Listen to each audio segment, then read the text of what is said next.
जसं दिग्दर्शक म्हणून यशस्वी व्हायचे, तसं लेखक म्हणून यशस्वी व्हायचे, तसं गीतकार म्हणून यशस्वी व्हायचे, तसं मला एक उद्योजक म्हणून पण यशस्वी व्हायचं. पण प्रेक्षकांच्या आवडीचं काहीतरी दिलं म्हणजे आपण घोर अपराध केलाय अशा भावनेने जी कधी सिनेमा निर्मिती होते ना, एंट्री त्या फेस्टिवलमध्ये मी माझं सिलेक्शन झालेलं नाही, काय अवॉर्ड मिळालेलं नाही, एंट्री टाकली असं करून वर्तमानपत्रातल्या जाहिरातीमध्ये भाताच्या लोंब्या टाकायला लागल्या. एक तर ना मला ह्या तुझ्या वाक्याचा प्रचंड आक्षेप आहे. सगळी गोष्ट किमतीशीच येतेच ना. त्या कमिटीमुळे असं मत बनलंय की अनुदान हे ताबडतोब बंद केलं पाहिजे, की त्याच्यात तो नॅचरल असणं, ते स्ट्रगल असणं. शिवाय दिलं की नॅचरल असतं का? आम्ही नॅचरली देतोच ना. आता आपण इतकं बोलतो, कुठे किती वेळा अडलोय तू जर परत एपिसोड बघशील. मधल्या काळात तो एक सिनेमा डिक्लेअर केला होता सावरकरांवरचा. हो, त्याची खूप जाहिरात पण झाली होती, पोस्टरबाजी पण झाली होती. काय झालं पुढे?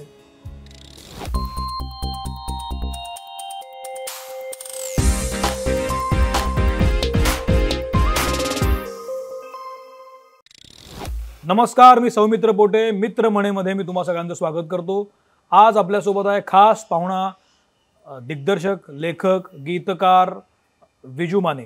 विजू, मी तुझं खूप स्वागत करतो. थँक्यू. मला खूप बरं वाटलं, बऱ्याच दिवसानंतर या प्लॅटफॉर्मवरही तू आलास. माझ्या यापूर्वीच्या प्लॅटफॉर्मवर तू आला होतास, इथे याची ही पहिली वेळ. विजू मानेशी बोलण्यामागचं कारण तुम्हाला मी सांगतो. विजू दिग्दर्शक आहेच, तो लिहितो तर, आणि गाणी छान लिहितो. पण विजूनं 1-1.5-2 वर्षापूर्वी पांडू हवालदार हा सिनेमा केला होता, जो खूप चालला. लॉकडाऊन नंतर लगेच तो आला होता. आणि सर्वसाधारणपणे एखाद्या दिग्दर्शकांनी यशस्वी सिनेमा दिला की तो लगेच पुढच्या तयारीला लागतो, कारण नाव होतं, बूम असतो वगैरे वगैरे. पण 1.5-2 वर्ष विजू काहीच करत नाही आहे. मग विजू नेमकं करतोय काय, असा माझ्या मनात एक सहज प्रश्न आला. आणि मग आपण भेटूया, तुझं काय चाललंय सध्या विचारूया, म्हणून आपण भेटतोय. हाच पहिला प्रश्न आहे की पांडू हवालदार सारखा सिनेमा तू दिलास, त्याच्यानंतर 1.5-2 वर्ष तू काहीच करत नाही आहेस. तर हे 1.5-2 वर्ष तू काय करतोस हा पहिला प्रश्न.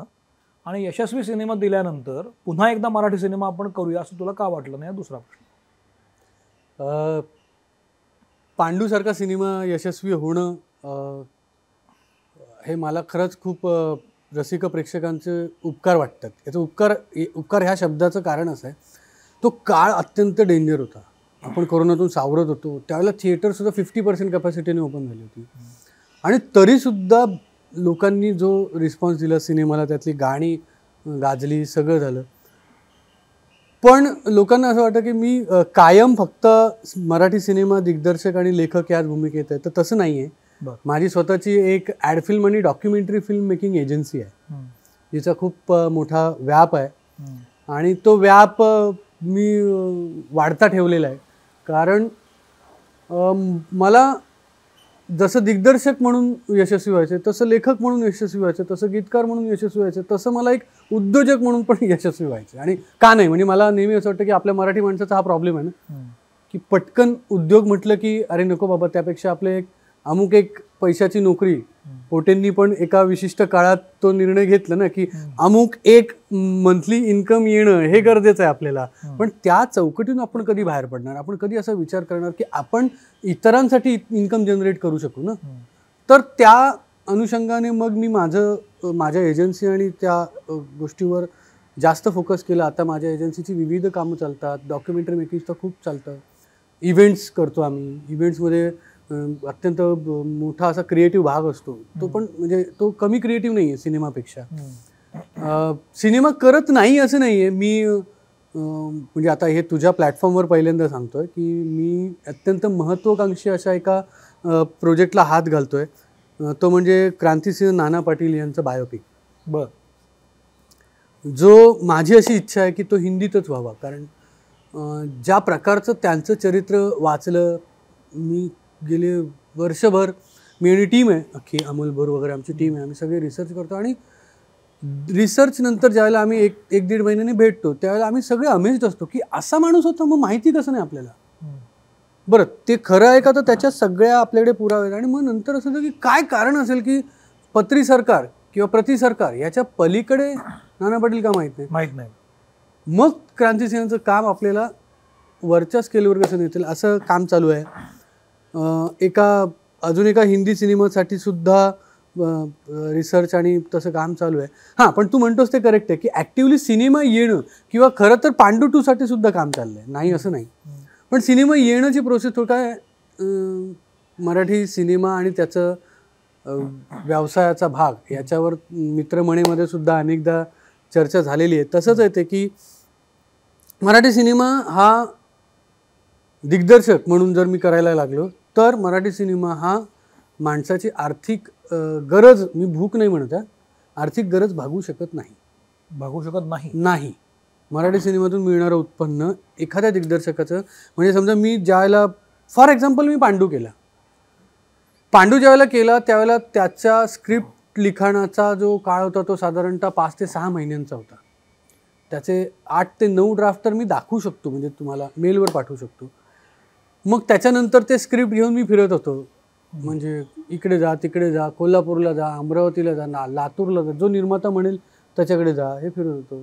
त्याच्यात एक 5-6 महिने गेले. मग कधीतरी झीवाल्यांबरोबर माझं सूत जुळलं, सिनेमा प्री प्रोडक्शन सुरू केलं, त्याच्यात 4-5 महिने गेले. मग शूटमध्ये 2-2.5 महिने गेले. मग पोस्ट प्रोडक्शन, असं करून तो साधारणतः 16 ते 17 महिन्यांचा कालावधी लागतो एका सिनेमाला मूर्त रूप मिळायला. करेक्ट. आणि त्यातून मिळणारं जे इन्कम आहे त्याचा जर विचार केला तर अगदी प्रामाणिकपणे सांगायचं तर माझा ड्रायव्हर जास्त कमवेल. पण हे कॉन्ट्रोवर्शियल स्टेटमेंट आहे तुझं.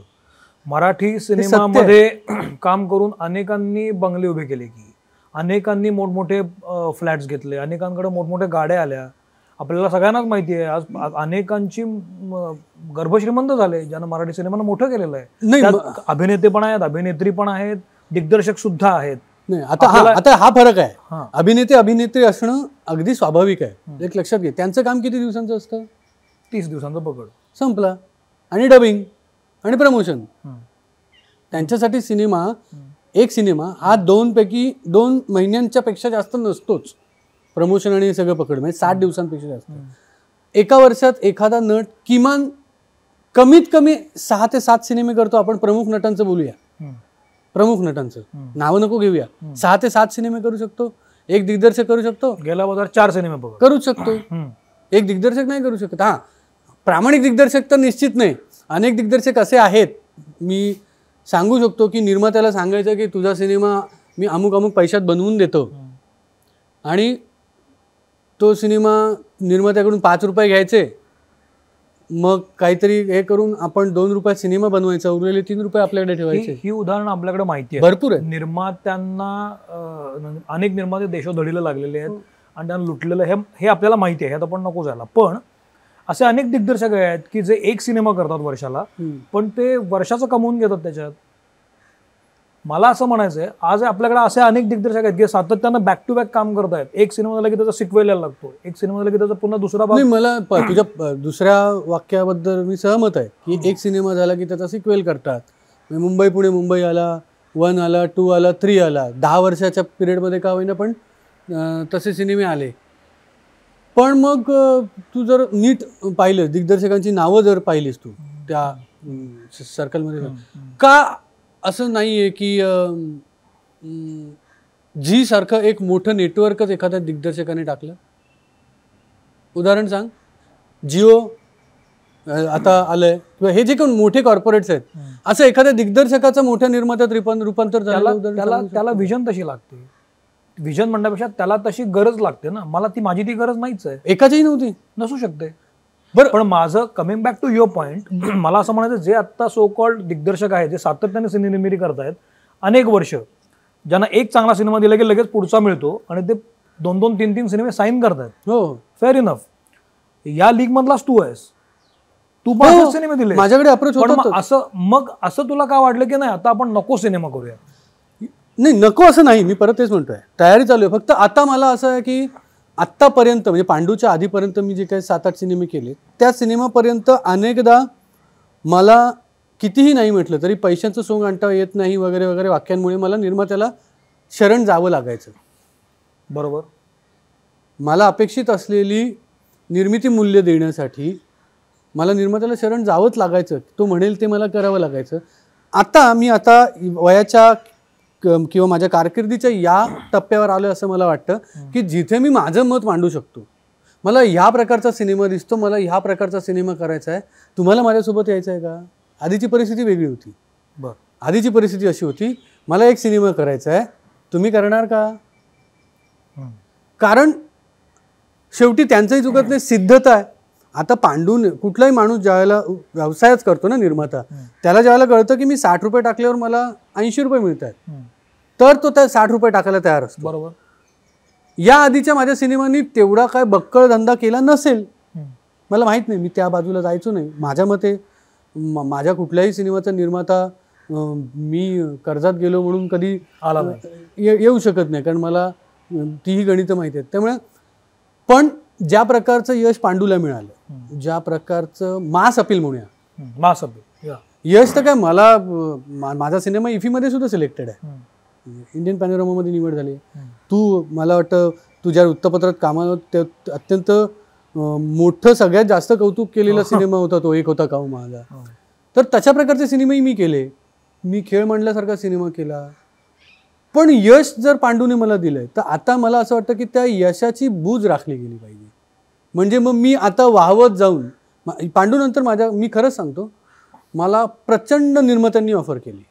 खूप वेळा काही निर्माते तर दर महिन्याला ऑफिसला येऊन बसायचे. विजू, तू जे सिनेमे केलेस ना, त्याच्याकडे पाहिलं तर तुझा जो पोत होता सिनेमा करायचा, त्या पोताशी फारकत घेऊन तू सिनेमा करायला लागलास असं मला वाटतं. बरोबर. उदाहरणार्थ एक होता का हा तुझा पोत आहे, किंवा खेळ मांडला हे तुझं होतं, ती रात्रसारखा सुद्धा सिनेमा फॉर दॅट मॅटर. तो ही जो वाटचाल आहे ह्याच्याकडून तू खूप डीप होतास, डार्क होतास.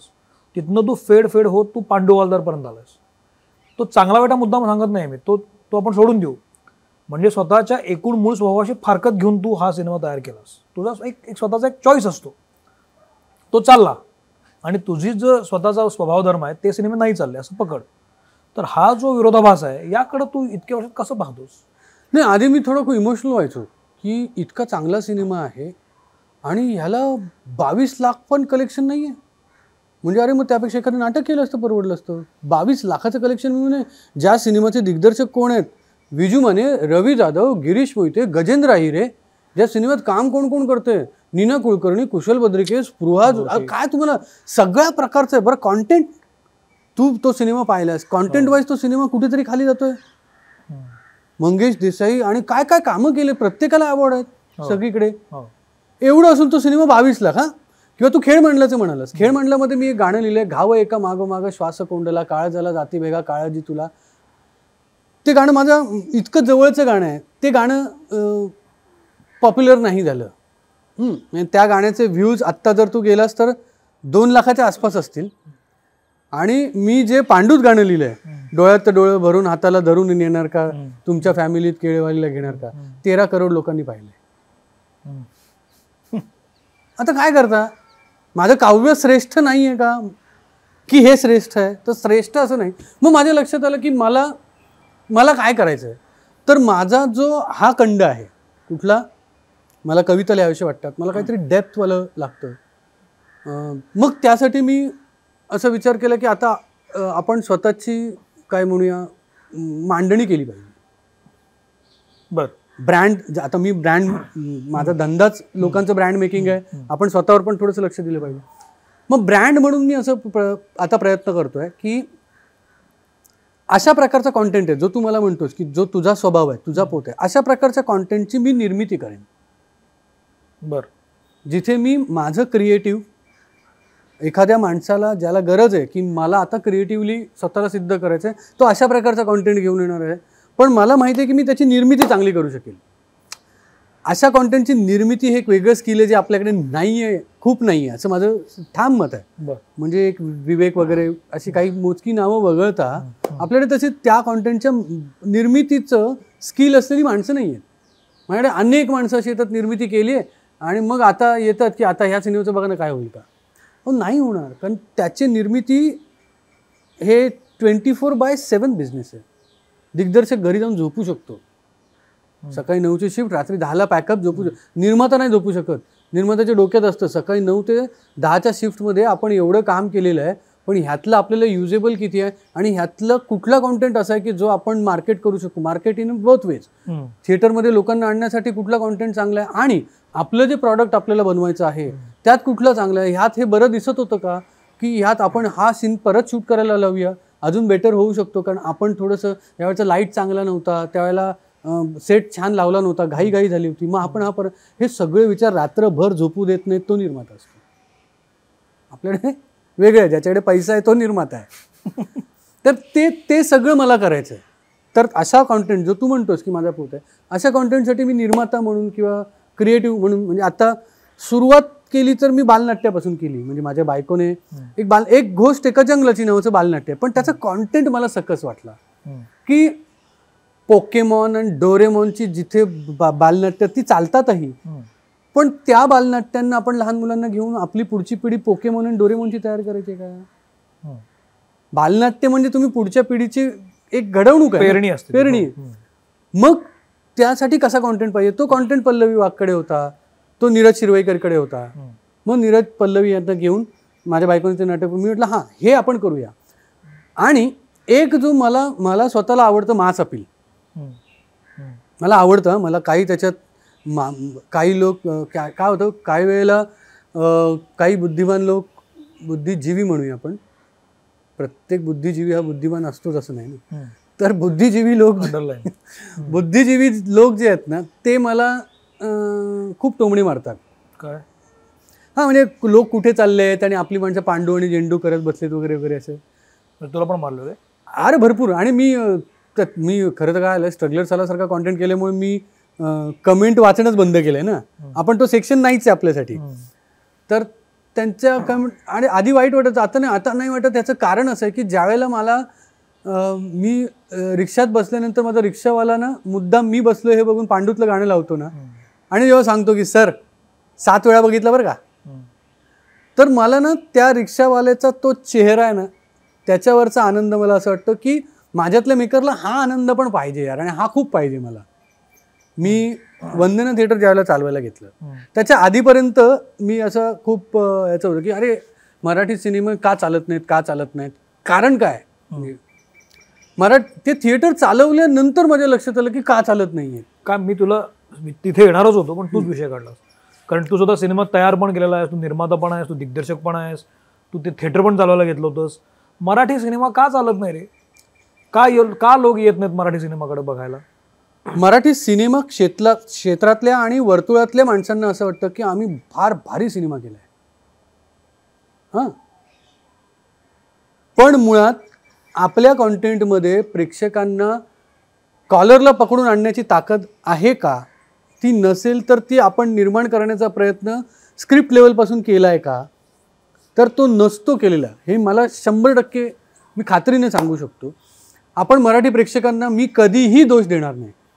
मराठी प्रेक्षक हा अत्यंत सुजाण, आणि असं काय नाही, जर पांडू चालतो तर झिम्माही चालतो, झिम्मा चालतो तर तुमचा बाई पण देवा पण चालतो, बाई पण भारी देवा पण चालतो ना सिनेमा. वेडला कुठून आणली रितेश देशमुखांनी माणसं? मराठी माणसांनीच बघितलं ना का रितेश देशमुखांनी सगळ्या जगातली मराठी माणसं नाही ना. पण वेडमध्ये जो कॉन्टेंट आहे, तुम्ही काय होतंय, आशय घनता आणि आशयातलं गांभीर्य, याच्यात तो सिनेमा इतका हरवून जातोय ना आपला मराठी सिनेमा. तो आहेच, ती आपली ताकदच आहे. पण आपण त्याच सोबतीनं एक अनुराग कश्यप असताना आपल्याला एक रोहित शेट्टी पाहिजे हे विसरतोय. आपल्याकडे काय झालंय, 99 अनुराग कश्यप आहेत आणि त्याच्यातून एखादा रोहित शेट्टी शोधत असतो वेडसारखा की अरे हे आहेत, प्रेक्षक आहेत. प्रेक्षक नाही आहेत असं नाहीच ना. ह्यांची जर तू बॉक्स ऑफिसचे आकडे बघितलेस, वेड काय, बाई पण भारी देवा काय, ह्यांचे बॉक्स ऑफिसचे आकडे काय आहेत. सैराट बिराट लांबची उदाहरणं सोडून द्या, सैराटला एक वेळ आपण चमत्कार असं म्हणूया, पण ही तर आत्ताची उदाहरणं आहेत की तुम्ही 40-50 करोड रुपयाचा गल्ला जमवू शकताचा प्रेक्षक आहे. पण प्रेक्षकांच्या आवडीचं काहीतरी दिलं म्हणजे आपण घोर अपराध केलाय, अशा भावनेने जी कधी सिनेमा निर्मिती होते ना. म्हणून मी ते ठरवलं की हो, पांडू हा प्रेक्षकानुनय करणारा सिनेमा आहे. तो सिनेमा मी लिहिलाय, मी केलाय, ह्याचा मला अभिमान आहे. पण मग आत्ता मराठीमध्ये प्रेक्षकानुनय करणाऱ्या सिनेमांची जास्त गरज असं वाटतं तुला? नुसता प्रेक्षकानुनय, परत बरोबर आहे तुझं, प्रश्न करेक्ट आहे एकदम. आता पांडू चालला म्हणून आपण पांडू सारखेच काय एक 2-4 द्वयार्थी सिनेमे सीन्स लिहूया आणि तसं न करता त्याच्या मागच्या कार्यकारण भाव आहे ना, की का असं केलं असेल. प्रत्येक सिनेमा जेव्हा तुम्ही रोहित शेट्टीच्या सिनेमाचा जर नीट विचार केलात, नीट बारकाईने त्यातल्या व्यावसायिक मूल्यांचा विचार केलात, तर मी म्हणतो त्या व्यावसायिक मूल्यांमध्ये सगळ्यात आधी येतं ते कास्टिंग, ज्याची आता चलती आहे. बरोबर. अजय देवगण पासून ते शर्मन जोशीपर्यंत अगदी सगळेच म्हणजे संजय मिश्रापासून सगळे ते का असतात, ते त्या रोलसाठी असतात, ज्याची चलती आहे. मग आता तुमचा आपला रणवीर सिंग चालतोय, तर तो आहे त्याच्या सिनेमामध्ये. ती कॅल्क्युलेशन्स आहेत ना. मग तो सिनेमा कसा मोठा करतो की त्याच्या या सिनेमात अजून एक मोठ्या सिनेमाचा लिगसी घेऊन आलेला स्टार येतो. ही एक नवीन पद्धत स्टार वॉर्स मध्ये. हँग ऑन, तू जे म्हणालास ना, फार महत्त्वाचा प्रश्न मी विचारतो. हा बिटवीन द लाईन्स आहे. हा विचार कर, रोहित शेट्टी अजय देवगणला घेऊन सिनेमा करतो आणि गरज पडल्यानंतर तिथं रणवीर सिंग पण येतो. राईट? येस. जनरेशन बदलली, दिग्दर्शकांना जनरेशन बदलली. बरोबर. आपल्याकडे असं होताना का दिसत नाही?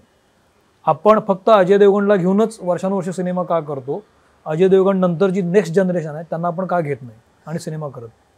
नेक्स्ट जनरेशनमध्ये होत नाही असं नाही. मी त्याचं उत्तम उदाहरण तुला थेट सांगेन, अमेय वाघ. अमेय वाघने स्वतःचं आता बनवत आलंय. म्हणजे अमेय वाघ एक स्टार झाला. हा नंतरच्याच जनरेशन आहे, म्हणजे भरत, अंकुश, संजयच्या नंतर ही जनरेशन आहे की. आता त्यात दुसरं काय होतं, काही वेळेला ही नवीन पिढी आहे ना, जसं मला अंकुशचं कायम कौतुक वाटतं, अंकुश चौधरीचं, की त्याने त्याची ना एक स्टार व्हॅल्यू जपली आहे बघ, एक्सक्लुसिव्हिटी जपली आहे. तो आणि कुठे दिसत नाही दिसत. हां, मग इतर जे आपले ती नंतरची फळी आहे ती जर मला माझ्या रिमोटवर फुकट अवेलेबल असलेल्या चॅनलवर दिसते, मला इव्हेंटला दिसते, मला रस्त्यावर फिरताना दिसते, मला नाटकांमधून दिसते, तर माझ्यावर जर एवढा भडीमार होत असेल. सिनेमाचं एक मोठं हे काय माहिती आहे ना, तुम्हाला पैसे खर्च करून तो जाऊन बघायचा आहे परत. करेक्ट. किती कष्ट आहेत. गेल्या 8 वर्षात बदललेल्या माध्यमांमुळे मला उठायचंय, मला कपडे घालायचे, मला तयार व्हायचंय, मला बुक माय शोवर जाऊन बुकिंग करायचं, सगळे एफर्ट्स घ्यावे लागतात. खूप एफर्ट्स आहेत. ह्यासाठी मला तू जे बनवलंयस ना कॉन्टेंट, त्यात तेवढे एफर्ट्स पाहिजेत. मराठी सिनेमाचे ट्रेलर ज्यावेळेला आपण बघतो नाही, पण हा मुद्दा पुन्हा तुझ्या मुद्द्यासारखाच आहे. तू जेव्हा पांडू हवालदार केलास त्यानंतर 1.5-2 वर्ष काही केलं नाहीस, कारण तू वेगळ्या गोष्टी करण्यात अडकलास. तुला गीतलेखन पण येतं, तुला ब्रँडिंग पण येतं, हे तू करतो. कलाकाराचं तसं होत नाही ना. तो एक सिनेमा करतो पण नंतर त्याला पण 4 गोष्टी करायच्या असतात, कारण त्याच्याही वेगवेगळे व्यावसायिक कॅल्क्युलेशन. नाही, व्यावसायिक कॅल्क्युलेशन असूच दे, माझं ते म्हणणं नाही. मग या माणसाने त्याच्या व्यावसायिक कॅल्क्युलेशन नुसारच मी म्हणतोय, या माणसाने अपेक्षा करू नये की मला घेऊन एक सिनेमा असा होईल जो एखाद्या त्या एक्सक्लुसिव्हिटी देणाऱ्या स्टारला घेऊन येईल. आलं लक्षात माझा मुद्दा? मुद्द्यात फरक आहे. बरोबर, मला घर चालवायचं, मी घर चालवण्यासाठी मला हवं ते करणार, किंवा मला पैसे कमवायचे, मी पैसे कमवण्यासाठी जे न्याय शक्य आहे ते करणं, बरोबर, मार्ग आहेत ते मी वापरतो आणि मी कमवतोय. बरोबर. हा माझा मुद्दा झाला.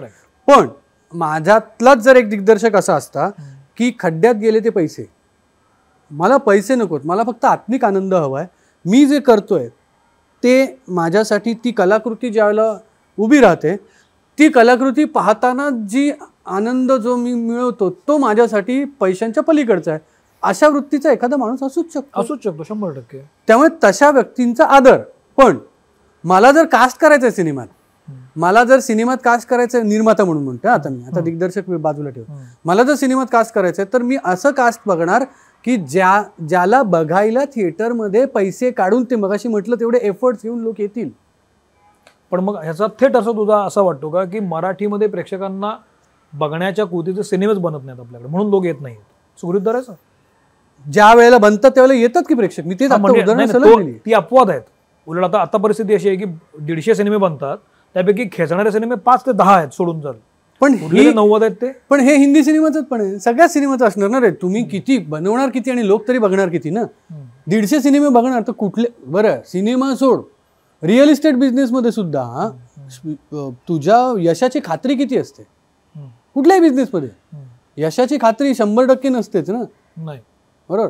आपला बिझनेस जास्त व्होलाटाईल आहे कारण आपल्या बिझनेसमध्ये पॅरामीटर्स नाहीत विकण्याचे. मग तू एवढ्या रुपयात बनवलीस एक गोष्ट तर एवढ्या रुपयात किमान विकली जाईल. सिनेमा एवढ्या रुपयात बनवला म्हणजे तू 2 रुपयात बनवलेली गोष्ट, बाबा मी 2 रुपयात भाजी पिकवली तर शेतकरी मागू शकतो की मी 2.25 रुपये तरी द्या रे मला. खरं तर आपण 4 दिले पाहिजे, तो 2.25 तरी मागू शकतो. सिनेमाचं तसं नाही की मी 2 करोडमध्ये सिनेमा बनवला तुम्ही मला 2.25 द्या, तर नाही होत तसं. पण परिस्थिती आत्ता अशी आहे, झिम्माचं उदाहरण, बाई पण भारी देवाचं उदाहरण, हे आपण आणखी किती दिवस देणार आहे? किती दिवस झाले सिनेमा येऊन? झिम्मा 2 आत्ता दोन्ही. पण म्हणजे वर्षाकाठी 3 ते 4 सिनेमे असे असतात की जे चालतात.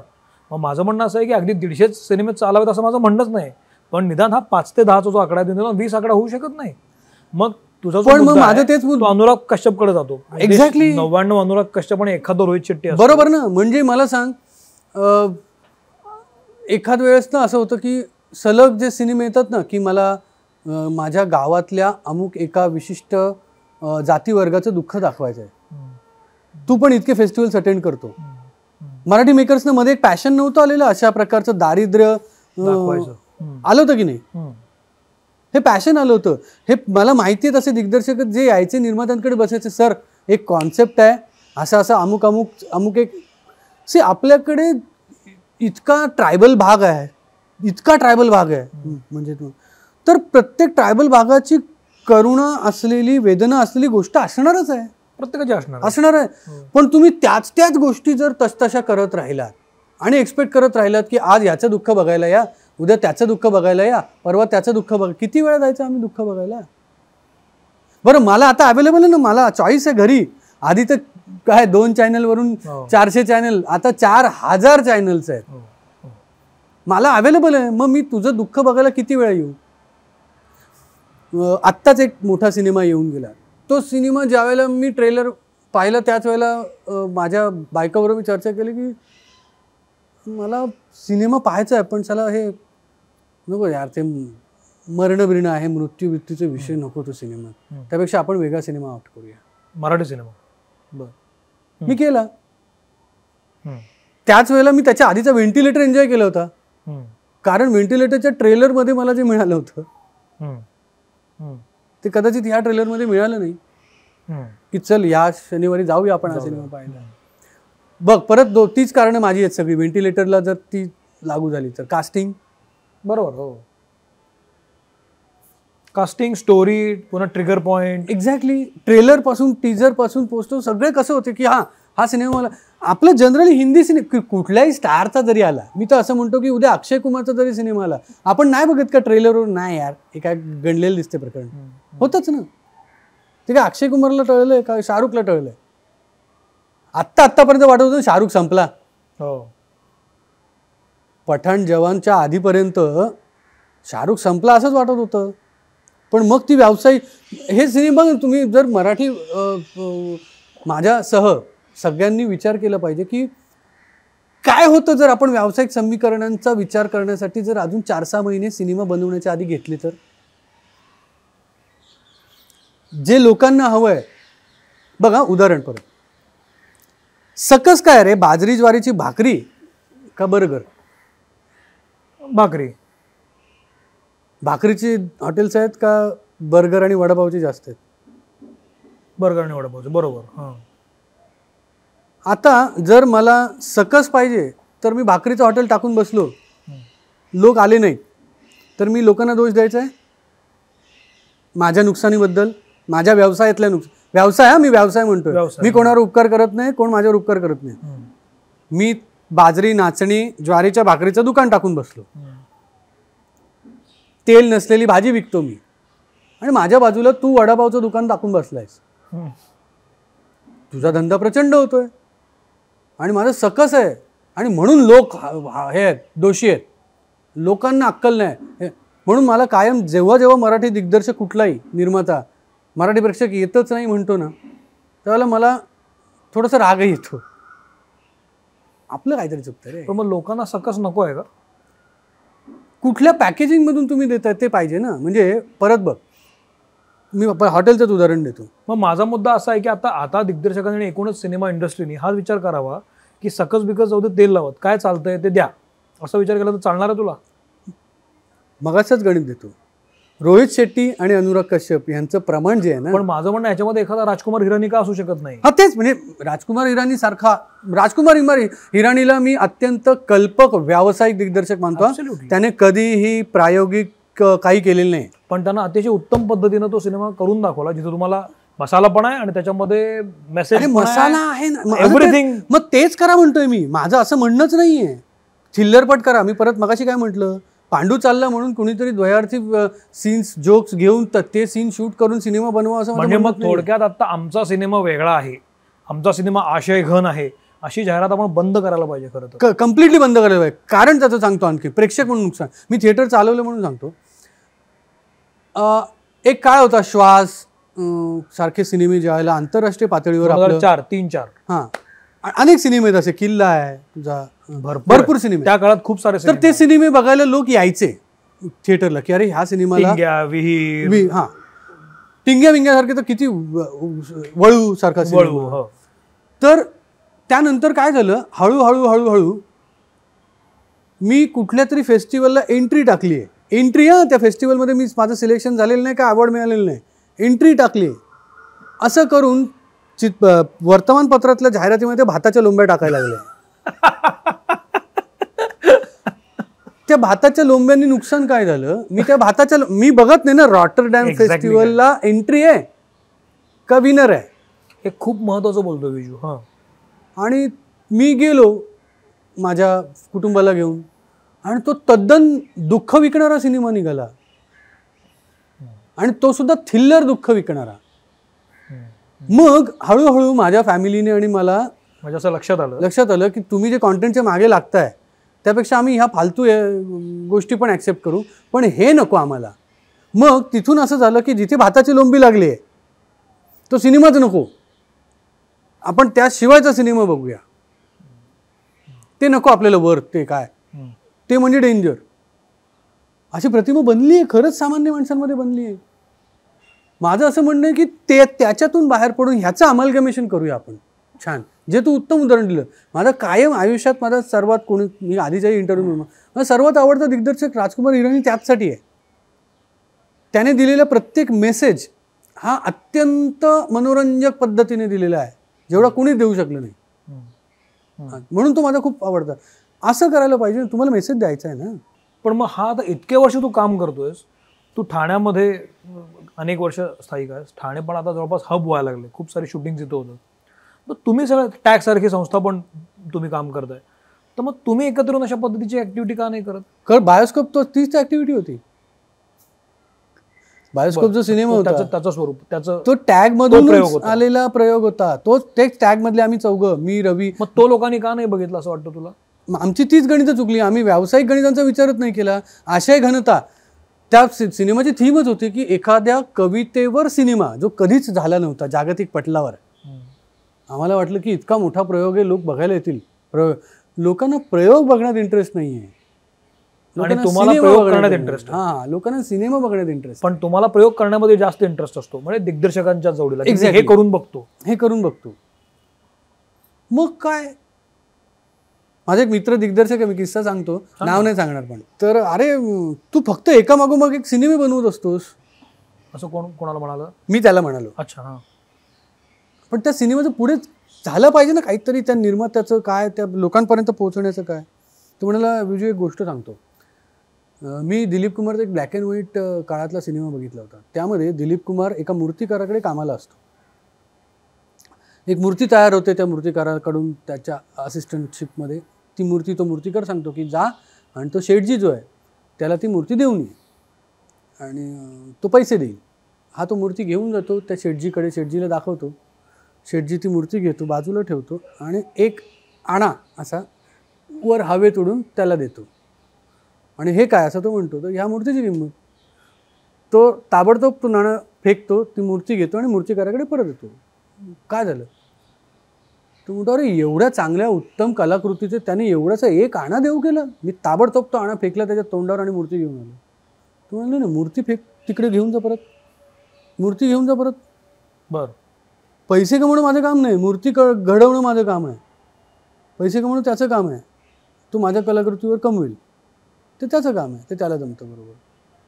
तर तो म्हणाला की माझ्यासाठी इतकं क्लिअर आहे, मी दिग्दर्शक म्हणून फक्त सिनेमा बनवणं माझं काम आहे. माझ्या निर्मात्याचं काम आहे तो सिनेमा पोचवायचा, विकायचा, घरी बघत बसायचं. आता याला तू कुठल्या अँगलने घेशील त्या अँगलनुसार ह्याचं परसेप्शन बनत जाईल.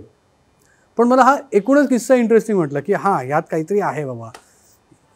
त्या मित्राचे भरपूर सिनेमे झालेत माझ्या मित्राचे. असं असून सुद्धा त्याच्याकडे लोक सिनेमा घेऊन येतात आणि तो सिनेमा करतो. त्याने हेच सांगितलं की तुम्ही काय बोलाल मला, माझ्याकडे विजू आत्ता पुढे 8 सिनेमांचे निर्माते रांगेत तयार आहे, तू बोल काय. मी गप्प, कारण त्याला आनंद सिनेमा बनवण्यात आहे, माझं उलट आहे. मला फक्त सिनेमा बनवण्यात आनंद नाही आहे. मला तो जो रिक्षावाला वळून हसला ना त्याच्या चेहऱ्यावर. एकीकडे निर्माता म्हणून तो असं म्हणतोस की मी सकस काहीतरी करणार आहे, प्रोड्यूस. हेच तर आपल्या इंडस्ट्रीने केलं पाहिजे. पण मग पुन्हा व्यावसायिक गणित कुठे आहेत त्याच्यामध्ये. उद्या जर तू पुन्हा असं काहीतरी सकस करायला गेलास आणि ते लोकांनी स्वीकारलं नाही तर का तू आता व्यावसायिक गणित लावणार. Exactly, there you are. प्रत्येक गोष्टीचं एक व्यावसायिक गणित आहे. ज्यावेळेला अशा प्रकारचे सिनेमे, म्हणजे माझे एक डोंबिवलीतले निर्माते आहेत ज्यांनी कथा अरुणाची नावाच्या अरुणा शानबागांच्या सिनेमा केला, काहीतरी 3-4 करोड रुपये त्यांनी टाकले. याला 10 वर्ष झाले तो सिनेमा घेऊन ते फिरतायत की अरे बघा ना या सिनेमाचं काय होईल का. आता बघ, हा कॉन्टेंट खरं चांगला आहे. मग अरुणा शानबाग यांच्यावरचा सिनेमा पडू नये. स्मिता तांबेने लीड रोल केलाय, तो तयार आहे आणि पडू नये. माझ्याकडे असे भरपूर सिनेमांचे हे आहेत. मग आता हा कॉन्टेंट म्हणून चांगला आहे, बरोबर. फक्त प्रॉब्लेम असं झाला, तो जो निर्माता मित्र आहे माझा, त्याला तो कॉन्टेंट क्युरेट नाही करता आला. क्युरेट करणं म्हणजे ह्याचं पोझिशनिंग कुठे होऊ शकेल, ह्याचं मार्केट कुठे आहे, त्यानुसारच मी ह्याला खर्च केला पाहिजे. आधी मी चाचपणी केली पाहिजे. यातले विक्री केल्यावर खरेदी कोण करणार आहे. मी विकायला बसलोय ना प्रॉडक्ट, कोण नाही. थिएटरला लागल्यावर लोक धुमशान होऊन बघतील, ही फोल संकल्पना असते. कारण प्रत्येकाला असं वाटतं अरे का पिक्चर. पण मग मला असं वाटतं की सिनेमा कुठलीही कला ही अभिव्यक्तीचं एक प्रतीक आहे की नाही. बरोबर. म्हणजे मला वाटतं ते मी काहीतरी व्यक्त होत असतो त्यातून, म्हणून मला ते करावंसं वाटतं.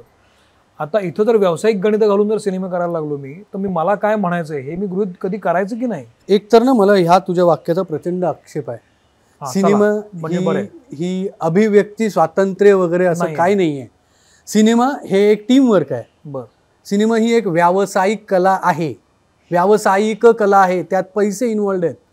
आज आपण ज्या कॅमेऱ्यासमोर बोलतोय, या कॅमेऱ्याला सुद्धा पैसे लागतात, तर सिनेमाच्या कॅमेऱ्याला लागतील की नाही. 100%. दिवसभर ज्यावेळेला माणूस मेहनत करणार आहे त्याला काहीतरी घरी चोचीत दाणे टाकायला लागतील की नाही, घरी ज्या चोची असतील त्यांच्या. बरोबर. त्या मेहनतीचे पैसे कोण देणार आहेत, पैसे लावणार ना कोणतरी. करेक्ट. म्हणजे त्याला पैसे मिळाले पाहिजेत ना. प्रॉब्लेम इथे पण आहे, या विचारसरणीत पण आहे.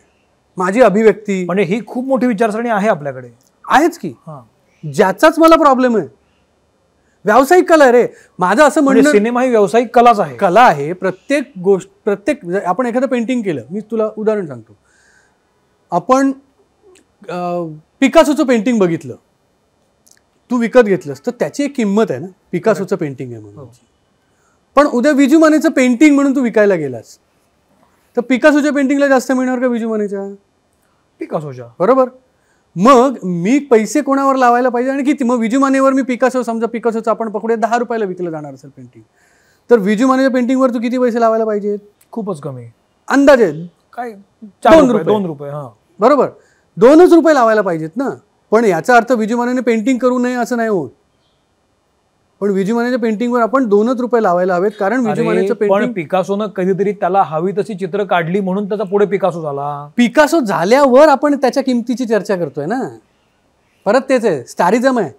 स्टार झाल्यानंतर, आधी जो माणूस स्टार झाला, एक मराठीतलं उदाहरण आपण रितेश देशमुख यांना बघूया. चला, रितेश देशमुखांनी ज्यावेळेला मराठी चित्रपटसृष्टीत प्रवेश केला, त्यावेळेला त्यांचं हिंदीत ऑलरेडी मोठं नाव होतं. करेक्ट. हो. कुठला त्यांचा पहिला सिनेमा? लय भारी. नाही, हिंदीतला. त्याच्यानंतर मला वाटतं दशकभराचा काळ उलटून गेला असेल. हो, तेव्हा नाही ते स्टार म्हणून मराठीत पण ऍक्सेप्ट झाले असते रितेशजी. लक्षात येतं मला काय मग म्हणायचं. तुझं काय म्हणणं काय? माझं आधी म्हणणं स्टार व्हा आणि मग तुम्हाला हवं ते करा. किंमत तू निर्माता म्हणून मी म्हणतोय सगळी गोष्ट किमतीशीच येते येतेच ना, व्हॅल्युएशनशी येते. आणि पण मग व्हॅल्युएशन आर्ट म्हणून काय त्याला आहे की नाही? आर्टचं व्हॅल्युएशन आहेच की. परत तेच आहे, चित्र काढ, मग चित्र काढ ना. अरे पण हे असं नाही का झालं? हे तुझं अभिव्यक्तीचं स्वातंत्र्य आहे. अरे पण लोकांना फुलं फळं काढलेली चित्र आवडतं म्हणून असेच चित्र काढत बसायची विकायची नाही ना, मग असं म्हणतच नाही मी. माझं असं मला म्हणणं ते आहे, काढावं असं वाटतं बरोबर, ते मी कधी काढायचं? पण ते मी माझ्या पैशांवर, तुझी अभिव्यक्ती माझ्या पैशांवर करायची. मग तुझं म्हणणं काय की तुझं तू पैसा लावणे मग माझे जर पैसे आहेत, मी जर पैसे लावणार आहे तर मला पैसे परत मिळाले पाहिजेत ना. तुझ्या अभिव्यक्तीसाठी मी पैसे कमवतो का? नाही ना. तुझी अभिव्यक्ती तुला चित्रकार म्हणून दाखवायची, तू चित्र घे, एक कॅनव्हास मस्त ब्रश घे आणि प्रोसेस असते ना. एका सिनेमानं लगेच कुठली पिढी घडत नाही. नाहीच ना, त्याला हळूहळू तो वळण लावायला लागतं. बरोबर ना. घडतं. पण मग तू तू शॉर्ट फिल्म करणार ज्याच्यात मी 3.5-4 करोड रुपये टाकणार आणि नंतर मी अपेक्षा करणार की अरे यार ह्याने अभिव्यक्ती घातली आणि मी 3.5 करोड रुपये घातले. आता काय करायला याचं? नुकसानीत कोण आहे? त्याची अभिव्यक्ती यशस्वी झाली, नुकसानीत कोण गेलं? सी बॅलन्स कुठलंही. परत आपण आपला हा वाद प्रतिवाद टोकाचा नाहीये. माझं म्हणणं लक्षात घे, कुठल्याही गोष्टीत जो बॅलन्स लागतो, निसर्गातलाही बॅलन्स बिघडला तर वादळ येतात, नाहीतर सगळं व्यवस्थित चालू आहे. जर बॅलन्स असेल तर बॅलन्स बिघडतोय, एवढंच माझं म्हणणं आहे. बरं, ओके, तुझा मुद्दा मला कळला की व्यावसायिक गणितं लावली पाहिजेत आणि आशयघांचा टॅग न मिरवता आपण उत्तम सिनेमा देण्याचं काम करूया. लोक ठरवतील ते आशयघन आहे की नाही. राईट. एक दुसरा मुद्दा त्याचा असा येतो की आपल्याकडे पुन्हा जी आता जी इन्फ्रास्ट्रक्चर म्हणून मराठीमध्ये आहे, अनुदान, तुमच्या शोची संख्या, प्राईम टाईम वगैरे, याबद्दल तुझं काय मत आहे? आपण किती दिवस रडणार आहे अजून याच्यावर? मी खरं सांगू, आत्ता मी अनुदान देणाऱ्या लोकांशी बोलत होतो, म्हणजे जे आज कमिटीवर आहेत. तू पण कमिटीवर होतास ना? हो. आणि माझं तर त्या कमिटीमुळे असं मत बनलंय की अनुदान हे ताबडतोब बंद केलं पाहिजे, ज्या पद्धतीने ते दिली जात आहे. तू त्या कमिटीवर होतास? हो, म्हणूनच बंद केलं.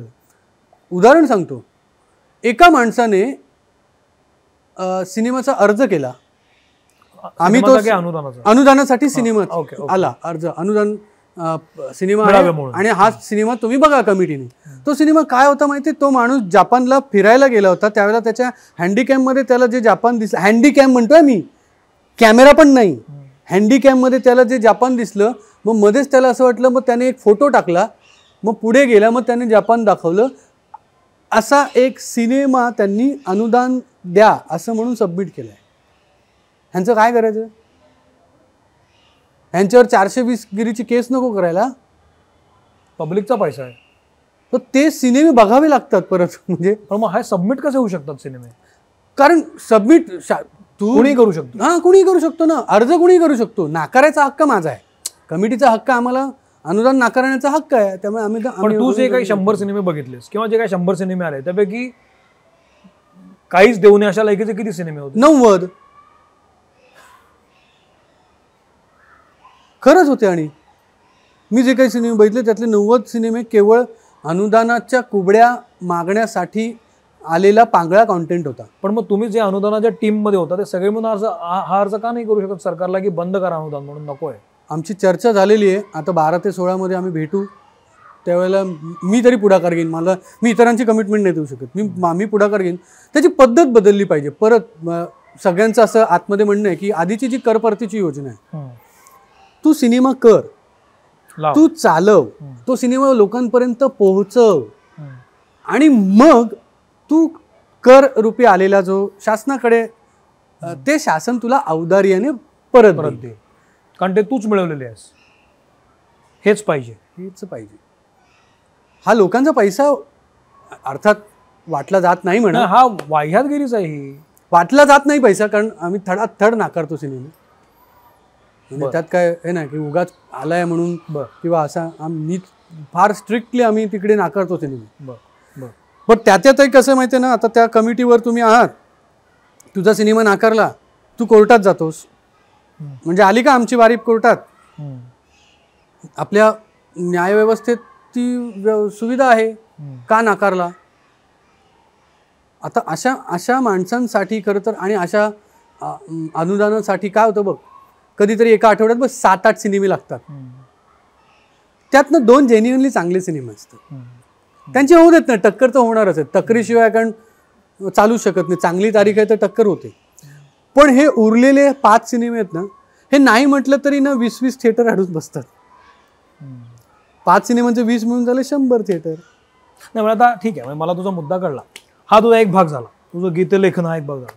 स्ट्रगलर्स आला जे काही तू सुरू केलंस ते माइंड ब्लोईंग चालू झालं, लोकांना ते खूप आवडतंय आणि तुझं खूप कौतुक की तू ते केलंस. ते कुणाला आवडून हा नंतरचा मुद्दा आहे, पण त्याला ट्रेंडिंगमध्ये आहे ते. आणि तुझी कुशलची बाबा भन्नाट संतोष उत्तम चाललंय.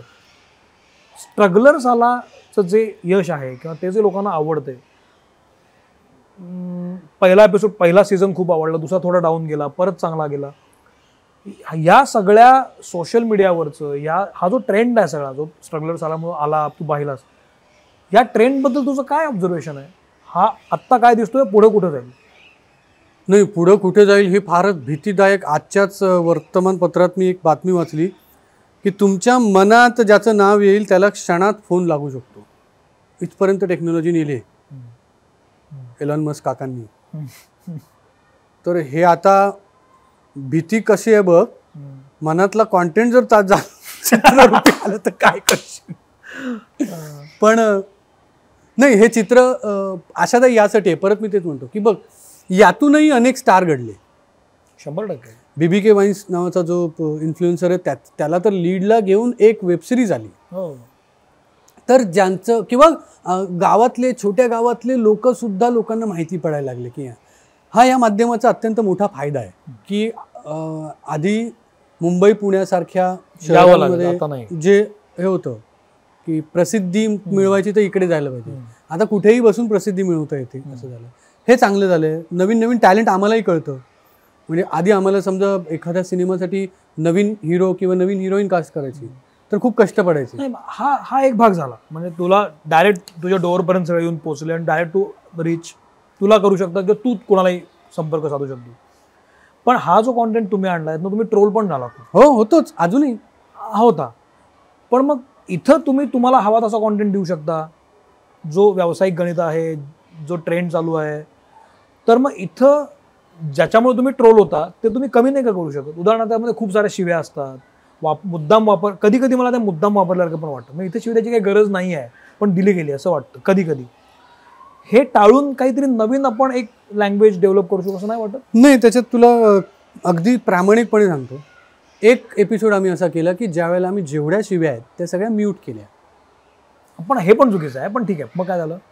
आणि प्रचंड शिव्या पडल्या.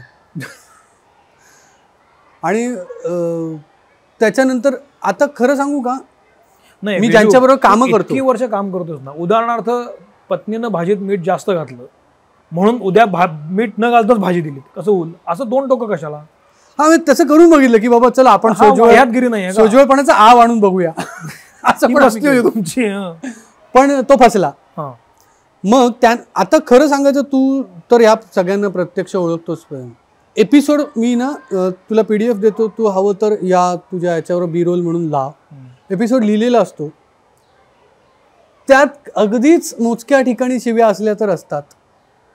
पण ह्या हे जे आम्ही शूट करतो त्याचा फॉर्मॅट कसा माहिती आहे ना, कुणीही प्रॅक्टिस करत नाही, तयारी करत नाही. याबद्दल तक्रार आहे का? नाही, फॉर्मॅटच ठेवला. आत्ता जसं आपण जितक्या इन्फॉर्मल गप्पा मारतोय असेच आम्ही स्टॅटिक कॅमेरे ठेवून करता की त्याच्यात तो नॅचरल असणं, ते स्ट्रगल असणं. शिवाय दिलं की नॅचरल असतं का? आम्ही नॅचरली देतोच ना. आता आपण इतकं बोलतो, कुठे किती वेळा अडलोय तू जर परत एपिसोड बघशील कितीतरी वेळा शब्द गिळलेत. म्हणजे मी प्रेक्षकांना सांगेन की जरा परत एपिसोड बघा आणि तुम्ही मार्क करा आणि तिकडे खाली कमेंटमध्ये टाका की .19-30 हा, असं ते होतं. ते नॅचरल आहे. आणि आता तरी चल आपण, मला माहिती आहे, माझ्या बॅक ऑफ माइंड आहे की मी एका फॉर्मल मित्रमणे नावाच्या कार्यक्रमासाठी म्हणून बसलोय. पण तू आणि मी जर हे कॅमेरे ऑफ करून बसलो तर तुला असं वाटतं का की मी शिव्या न देता तुझ्याशी बोलू शकेन किंवा दादर तूही? तर तो भाग आहे आम्हाला. ते कॅमेरा बंद असतानाचे आम्ही कसे आहोत, हाच तर खरा त्या स्ट्रगलर सालाचा क्रक्स आहे. मोठो आहे. कॅमेरा नसतानाच आम्ही कसे आहोत. मुळात पहिल्या एपिसोडची सुरुवातच तशी होती ना, झालीच तसं. हो. त्यामुळे ते तसं आहे. आणि माझं कायम असं म्हणणं आहे की सर तुम्हाला नाही आवडत शिव्या, तुम्ही नका बघू. खूप चांगला इतर आस्था चॅनलपासून, संस्कार चॅनलपासून सगळे चॅनल्स आहेत, यूट्यूबवर आहेत. बरं आम्ही पण यूट्यूबवर आहोत, म्हणजे जिथे एका दिवसात काही वर्ष पाहिला जाऊ शकेल एवढा कॉन्टेंट निर्माण होतो, त्याच्यात तुम्ही जाऊन शोधणार आम्हाला. पण आता ह्याच्यामध्ये तुला ही सगळीच मंडळी माहिती आहेत, बाबा, कुशल, संतोष.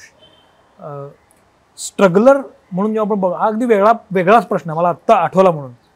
या सगळ्यामध्ये स्ट्रगल कोणाचं जास्त आहे रे? बाबा, कुशल आणि संत्या, ह्या तिघात. कारण तू त्यांना अगदी खूप वर्षापासून ओळखतो. हो, मला अगदी सांगायचं झालं तर कुशलचं स्ट्रगल खूप जास्त. अच्छा.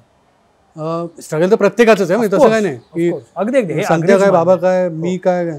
पण कुशलचं स्ट्रगल जास्त आहे, ते मी पाहिलंय. म्हणजे ज्या पद्धतीच्या आर्थिक परिस्थितीतून तो आता ज्या आर्थिक परिस्थितीत आहे, आणि काम मिळवण्यासाठी त्यांनी केलेली धडपड, त्याच्या बायकोने त्याला दिलेली साथ, कुशलचं स्ट्रगल खूपच काय म्हणूया, थोडासा पॅथॉज येईल पण खूप हृदयद्रावक आहे त्याचं. अच्छा. खूप काय गोष्टी त्याच्या अशा आहेत की अरे यार. म्हणजे कुशलचं मी तुला किस्सा म्हणून सांगतो, आणि काही एक दोन इंटरव्ह्यूमध्ये मी सांगितलं पण आहे.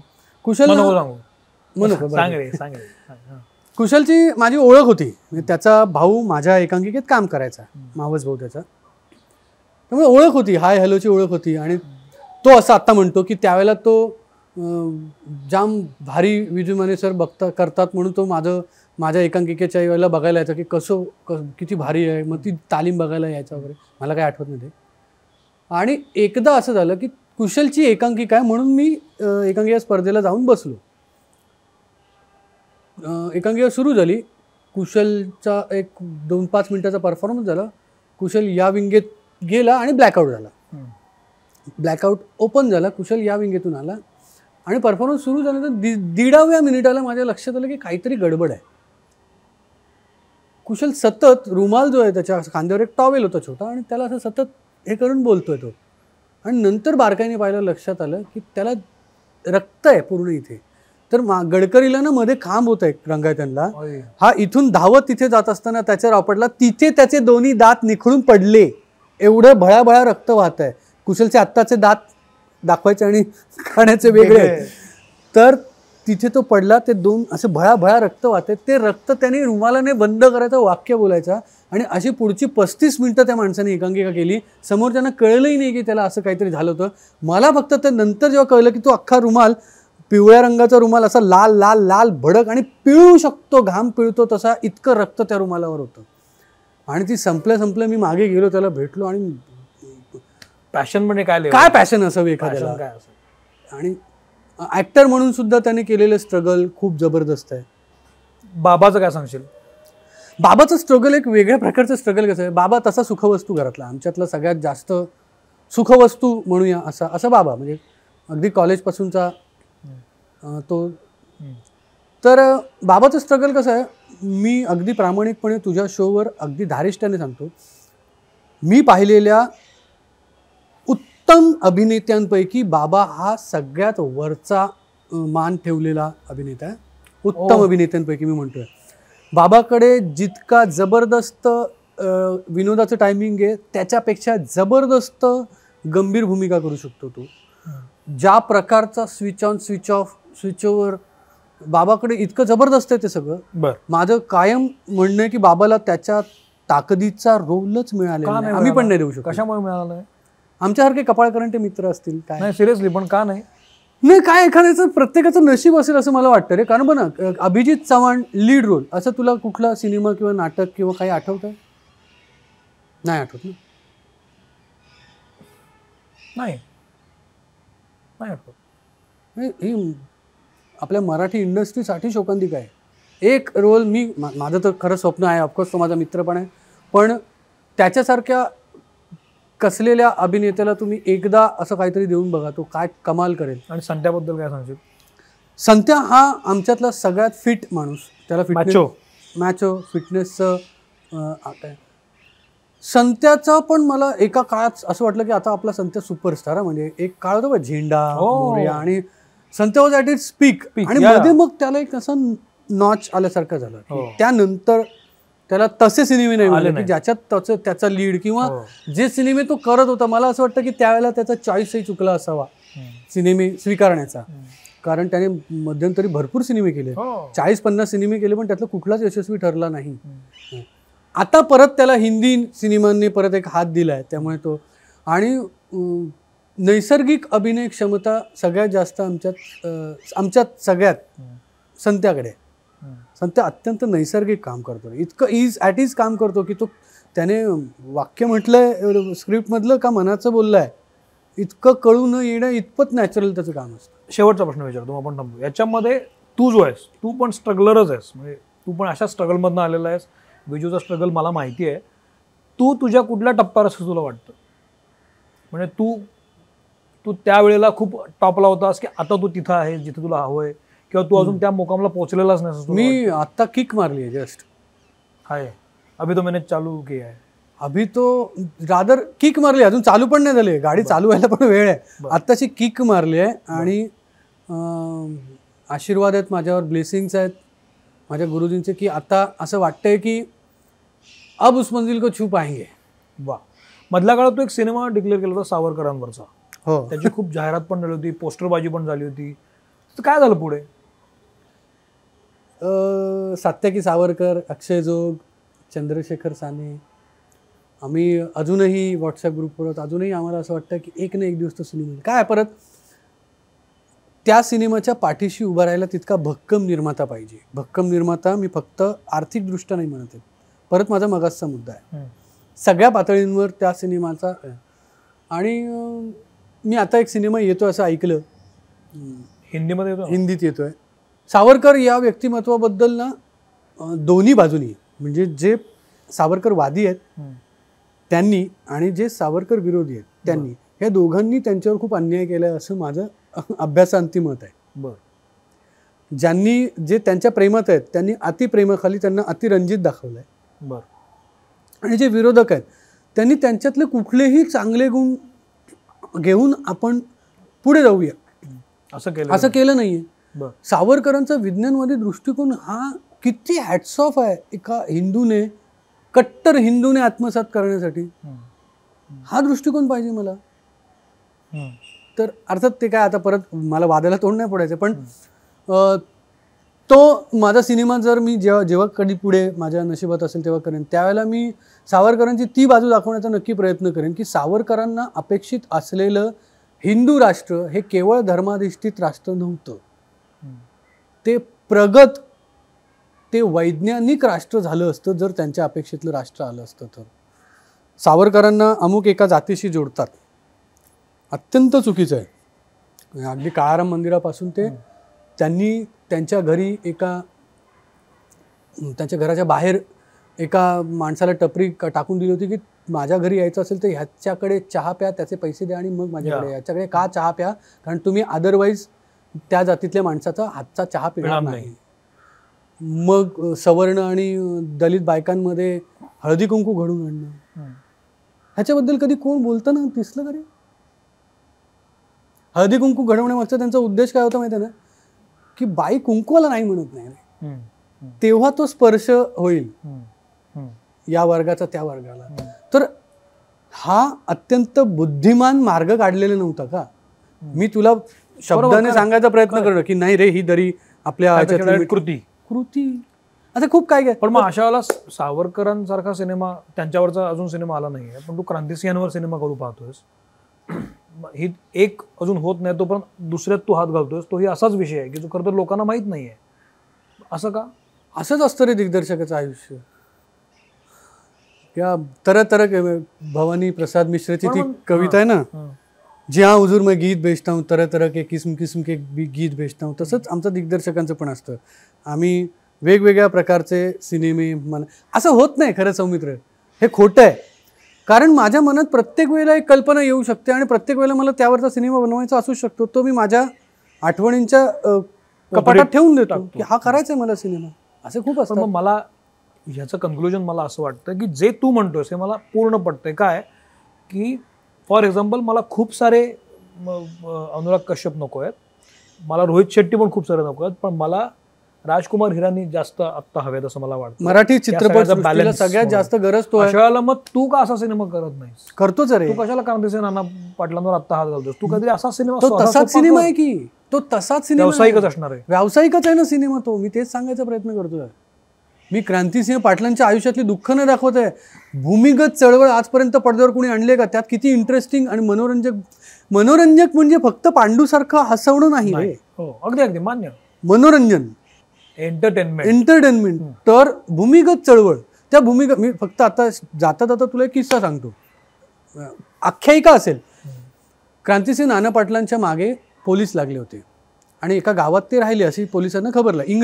इंग्रज अधिकारी लागले होते आणि इंग्रज अधिकाऱ्याला एका आपल्याच त्या गावातल्या माणसाने टीप दिली की समोर ते जे न्हाव्याचं दुकान आहे ना तिथं त्या सलूनमध्ये हे दाढी करत बसले. इंग्रज अधिकारी धावत गेले. त्यांनी त्या दाढीवाल्या माणसाला पकडलं आणि उचलून टाकलं आणि घेऊन गेले पोलीस स्टेशनला घेऊन गेले. आणला बघा क्रांतिसिंह नाना पाटील. हा नाहीच आहे. नाही कन्फर्म हा आमची टीप खोटी नसते. मग ते झालं काय होतं तर क्रांतिसिंहांनी दाढी करता करता आरशामध्ये इंग्रज अधिकारी लांबून येताना पाहिला. कट टू त्याच रुमालाने स्वतःच्या दाढीचा फॉक पुसला.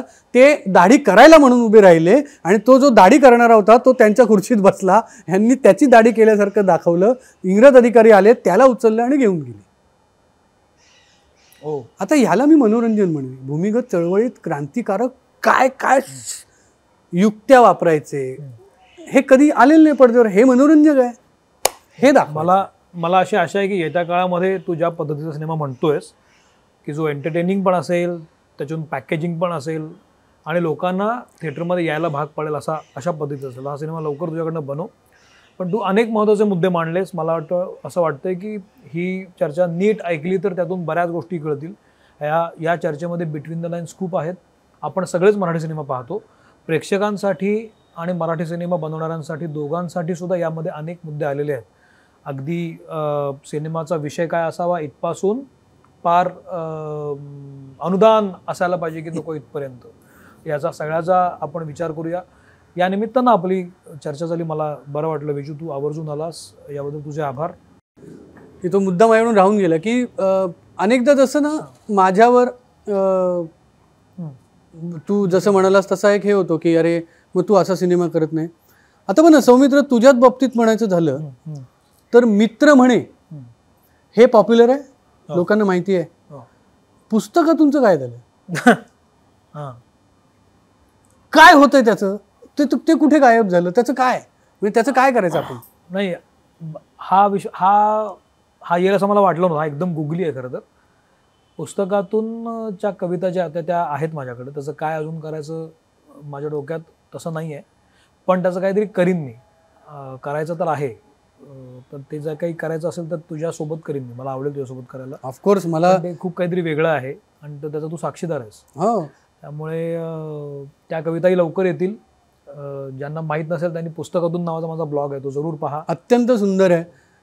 तुम्ही ज्या सौमित्र पोटेला केवळ एक मुलाखतकार म्हणून ओळखत असाल, एक पत्रकार म्हणून, एक विश्लेषक म्हणून ओळखत असाल, पण त्याच्या आतनं एक अत्यंत प्रगल्भ हा शब्द अंडरलाईन करा, असा कवी पण आहे.